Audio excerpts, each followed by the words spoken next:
Hey everyone, welcome to more reading in The Richest Man in Babylon by George S. Clason. Now, this is the third chapter, and I've been wondering a bit how to go about it because there's a lot of knowledge in it. It's called The 7 Cures for a Lean Purse. And so with there being 7 cures, it's kind of extensive, and there's a lot going on. And so I'd like to first teach kind of the most important part of the chapter. And how it starts is that the king of Babylon is realizing that Babylon is slowly declining in economic value because it has so many poor people.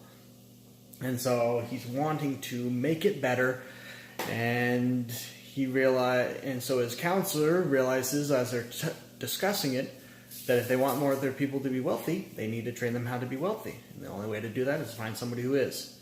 And so the king commissions Arkad to teach these people. And so Arkad tells them to select a group of 100 people, and he teaches them. And the very first lesson that he teaches them is that all their purses are empty. Every single one of them has a lean purse.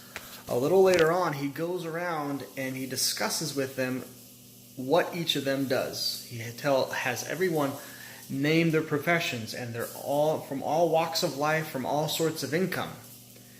And his point about this is that even though each of them makes a different amount of money, some much more, some much less, you could compare it to the people that make 30,000. One's an egg gatherer for chickens, and one is a carpenter, and others that make much more money as designers.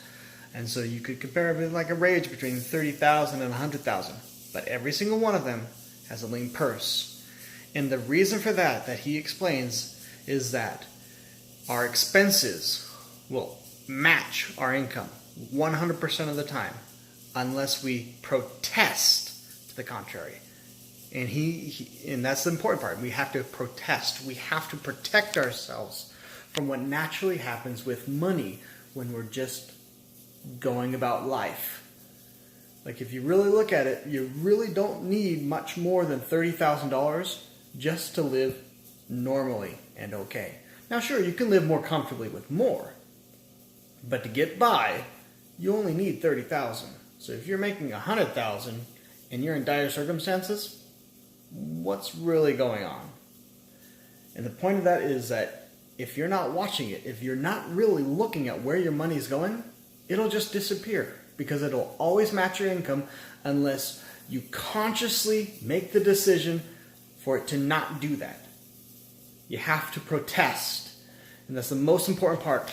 It's not one of the 7 cures, but it's a lesson that he teaches. That you already make the amount of money that you need to have a wealthy future. But in order to do that, you first have to recognize that you need to protest against your expenses matching your income. After you do that, then you can start on even the first step of the 7 cures for a lean purse. And so with that, that's why I love this book. So with that, that's what we're going to just discuss tonight, is just don't let your expenses just fly off the radar. Keep an eye on where your money's actually going. And so with that, I'll see y'all tomorrow with more reading in The Richest Man in Babylon. Take care.